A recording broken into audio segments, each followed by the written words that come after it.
Welcome back to the Real News Network. I'm Paul Jay in Baltimore, and this is Reality Asserts Itself.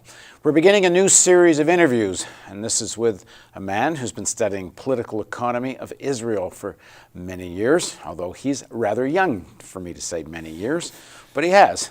And he speaks, I think, with the maturity of someone not quite so young. He's been working at the issue of the political economy of occupation. He's been looking at the political economy of the Israeli national security state. And we're going to try to have a conversation that gets beyond some of the normal critique back and forth, partly get to know through him more of the Israeli psyche, through his psyche, and we're going to begin with his own personal biography, although he's far from typical. But we're also going to start to look in some of the episodes or segments of this series, what might a solution, a real possible solution, what might that look like?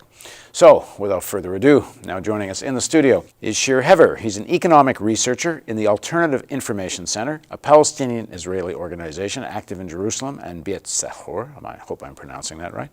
His research focuses on international aid to the Palestinians and to Israel, the effects of the Israeli occupation on the Palestinian territories and on the Israeli economy, and the boycott, divestment, and sanctions campaign against Israel. He's writing his PhD dissertation on the privatization of security in Israel. His first book was Political Economy of Israel's Occupation, Repression Beyond Exploitation. It was published by Pluto Press in 2010. Thanks for joining us, Shir. Thanks for having me. So, as viewers know, we usually start off with the first segment with some personal background and then move into some of the issues. So we'll do that again. And I'm particularly interested in your background, Shir, because you're a bit of an anomaly. There are others like you, but not many. By that I mean people that grew up in Israel who have come to progressive anti-Zionist conclusions, and more than coming to conclusions, you've been very active. What kind of home did you grow up in? Where and when were you born, and what was the political atmosphere of your household? I was born in Jerusalem, and I was born into a lefty household, a critical household. And the most important thing that I think my parents taught me and raised me with is this idea that I have to be aware of my own privileges and to take responsibility for them. Because Israeli society is extremely divided and extremely hierarchical, and I'm lucky to have been born to have been born male, white, Jewish, Ashkenazi. So in all of these categories, in which I had an advantage, and my parents told me this is an unfair advantage. And what did your parents do? My father still teaches at university. And he studied political literature, and actually he specialized a lot on political poetry of fascists, of Zionist fascists. And Zionist fascists? Yes. So he was very, from a very critical point of view, but he was very open to studying also those people he didn't agree with. Now, just because it's an interesting kind of historical note, there's kind of two types of Zionist fascists. There's Zionists who are simply very aggressive against Palestinians, and people call them fascists. Yeah. And then there's Zionists who loved Mussolini. Yeah, I'm talking about the second kind. I'm talking about real people who really adopt this kind of Zionist, this kind of fascist ideology that the state is above everything, and that we all have to conform to a certain idea, and that we should find our great leader. So that kind of Zionism is not mainstream, actually, and it's not in power. In many demonstrations that I had the chance to go to, people tend to shout, "The fascism will not pass." But of course, when you look at it from a more academic point of view, there's a difference between fascism and other kinds of repressive regimes. And I would say Israel is a colonial regime, a colonialist regime, in which there's apartheid, there's very deep entrenched repression, but in a colonialist system there's always fear. And you grow up with this fear also. You always know... Did you? Yeah. I mean, when I would go to certain areas, or when I took a taxi with a Palestinian driver, then even my closest family would get nervous about it. And then it made me wonder, how come you taught me that everybody's equal, but you're still afraid of Palestinians? Well, actually, when I was asking the question, did you grow up afraid? I was actually, did you grow up afraid of the Israeli government, Israeli public opinion? Because it sounds like your father and you have opinions that are certainly now in the minority in Israel, but it's become so aggressive in terms of the level of racism and how aggressive it is against people like you.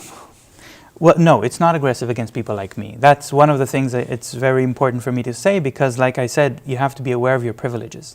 Well, I take it you're not as aggressive as it is against Palestinians. Yeah. But I've seen some of these protests, like with Leah Tarachansky, our journalist who covers, and they see her there, and sometimes some of the protesters come over and they attack her with great vicious level of rhetoric. Yeah, rhetoric, sure, but and of course, if you do things that are, if you say speak out your mind in a certain situation, in a right-wing demonstration, for example, you could be severely beaten up. That's certainly true, but nevertheless, Israel is extremely dependent on the West and extremely dependent on good relations with Western countries. So, in order to preserve the image of a liberal democracy, there has to be one group in Israel that has freedom of speech, and I happen to belong to that group.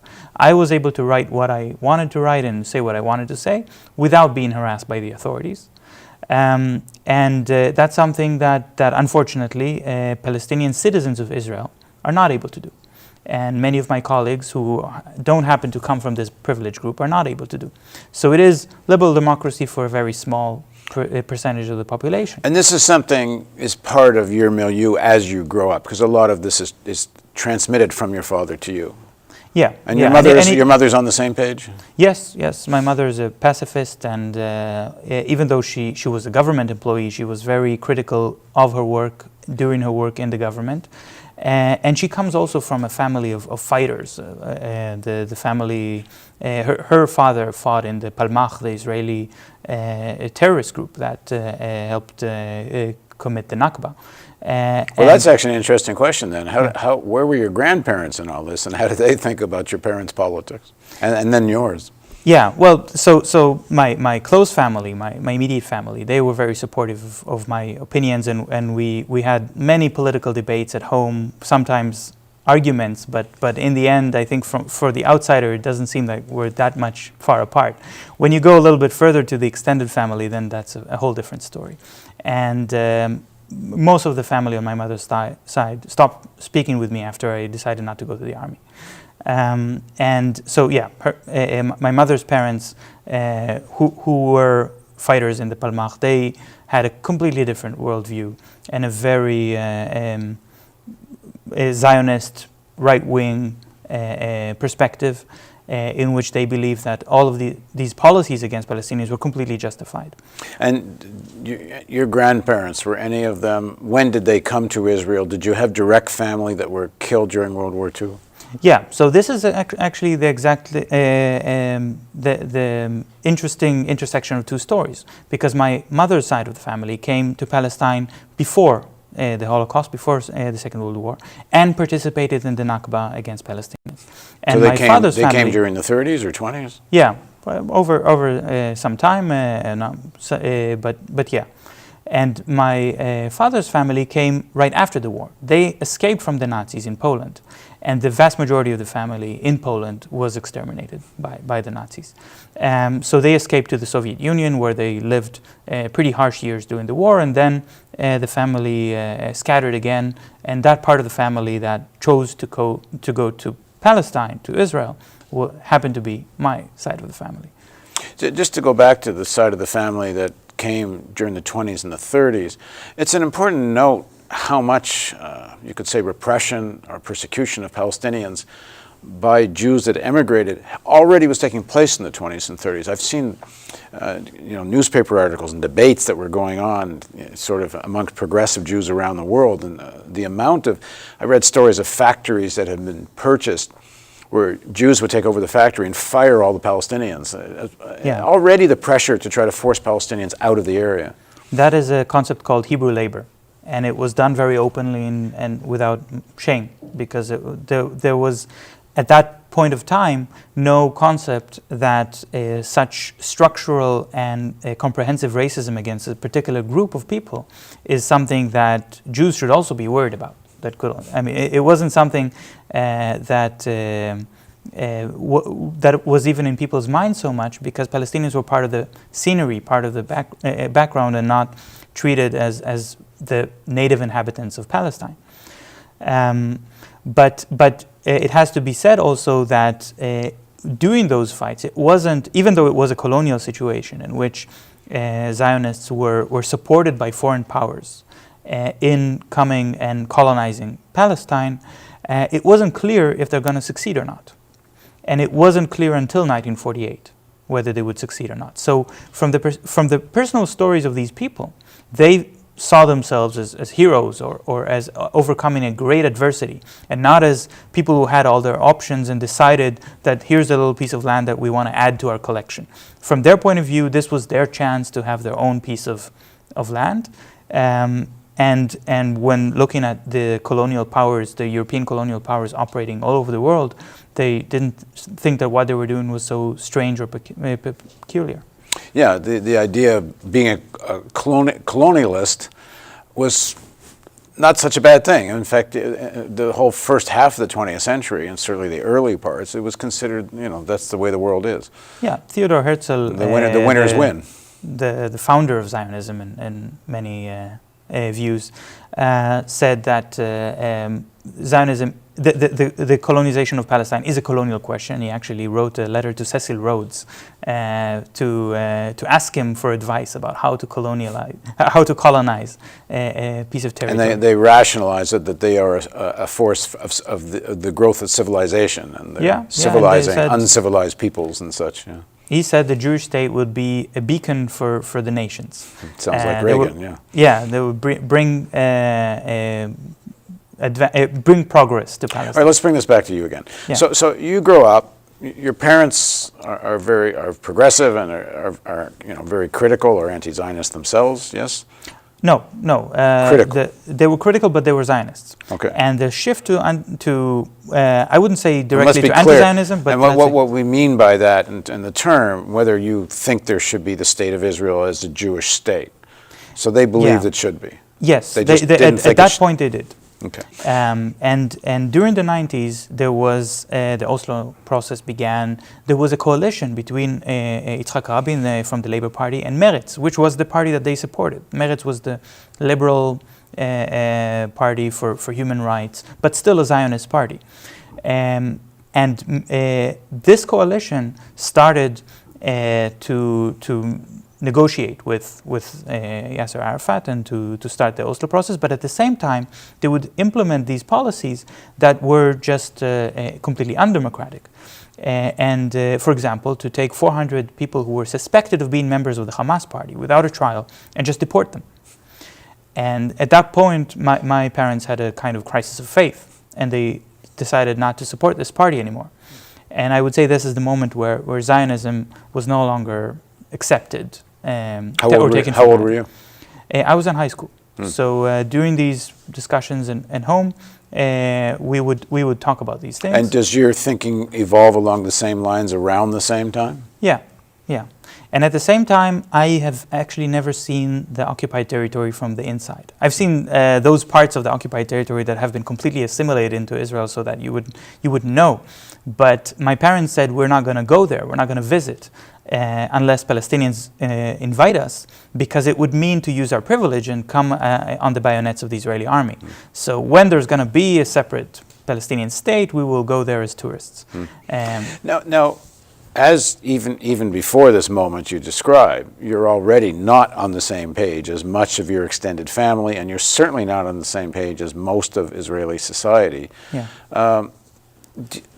Where in your own thinking and your own, as you look ahead of your own life, how do you feel about that, in the sense that it'd be a heck of a lot easier? You're a smart guy. You can obviously have a good, successful academic career, or you probably could have had a good business career if that's where you had chosen.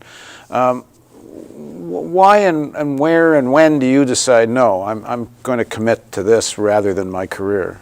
And put up with the slings and arrows of outraged opinion? I think the moment that I made that choice is actually much later. Because it's possible to have all these opinions, but still play the game and go to any regular career path. But after I decided not to go to the army, and after I decided to go to university, in the university I've experienced something that changed my mind. But back up one moment. Yeah. You decided not to go to the army. Yeah. That's a big decision in Israel. Well, I was again lucky to be in this very interesting time period where Netanyahu just became prime minister, and he was being very bombastic about his announcements, and a lot of people started doubting the good sense of going to the army. So it was a time where it was relatively easy to get out. At first I thought I will go to the army because I went to a very militaristic school. My school was very proud of all the intelligence officers that used to come out of it. So I thought, okay, I don't want to be an occupier. I don't want to be a combat soldier in the occupied territory. But if I'll find some kind of loophole that I can be a teacher or do some kind of non-combat work for the army, I'll do that. And why? At that time, why? Were you feeling, just a sense of duty, patriotism, or just something? Because in my entire school, there was nobody who even contemplated not going to the army. It wasn't something that was possible. So I had doubts. I read Catch-22, but I didn't know anybody who decided not to go to the army. By the way, I have to stop for a second. Like one of the best political satires in the history of books, if you haven't read it. Go on. Yeah. But then I decided that in order to get that loophole, that I would not have to go to to be a combat soldier, I can go and do volunteer work for a year, work in an impoverished town of Israel called Sderot, and live there for a year, and then I will start my military service, meaning that it will be a longer service. Okay, so the moment comes later where Yeah. it becomes more a profound decision for you.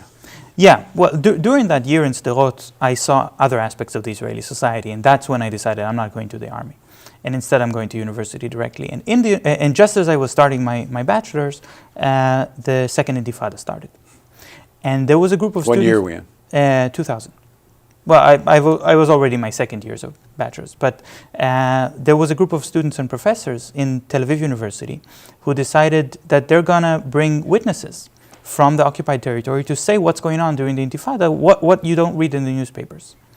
And these and back then it was possible. Today it's no longer possible. Okay, now some of our Yeah. viewers are young, and Yeah. they won't know what you mean when you say Second Intifada. So, The Second Intifada started in October 2000 with a very strong reaction to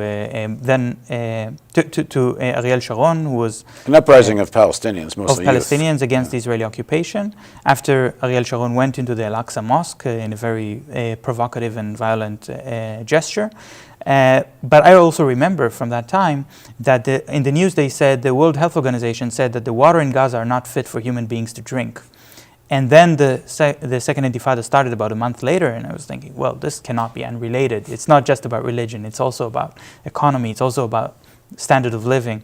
And the great frustration of Palestinians with how the Oslo process was not getting them anywhere. And I used to support the Oslo process because I used to read the Israeli newspapers, and it seemed like Israel is being very generous and willing to negotiate, when in fact...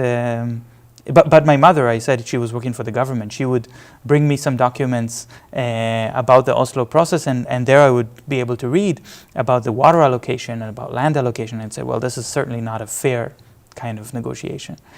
But then when the Second Intifada started, it was repressed with extreme violence by the Israeli military, by the Israeli police. And that was also a moment in which I felt that even living in Israel is becoming unbearable for me. But there's always kind of the worry, is it going to get to the next step? I think that this immediate tendency to compare it with the 30s in Germany is because it's a Jewish society. It's just, you start going to parties and Yeah. overt racism is now okay. Yeah. It's that level of dropping the pretense of how violent is the attitude towards whether it was Jews in Germany or now Palestinians. Yeah. As a pure political equation, Yeah. I'm not suggesting that. Yeah. And then it also changed, actually, because that's when I became politically active. That's when I started to join various organizations, go to demonstrations on a regular basis, and I started to meet friends. And that's also when I, going back to this idea of being aware of my privileges and being responsible for my position in society. I thought the most important thing I can do is join groups which are joint struggle groups. Not to just go to another one of those Zionist left groups that say, we as Jews feel sorry about the Palestinians. Joint means Jews and Palestinians. Yes, joint as, well, it depends where you're working. It's either Israelis and Palestinians when we're talking about Palestinians from the occupied territory, or joint Jews and Palestinians inside Israel, working for social justice. Right. So these were the kind of groups that I was Okay, in the next segment of our interview, we're going to talk about a question that gets asked all the time, and of course there's some easy answers, but I'm hoping Shir takes us a little further, which is how does a people who have suffered so much from racism and repression, and the people that have such a history all over the world of fighting for progressive ideals, how does it end up a society which seems on the whole to be contrary to all of that, progressive ideals? So please join us for the next segment of our interview with Shir Hever on the Real News Network, and Reality Asserts Itself.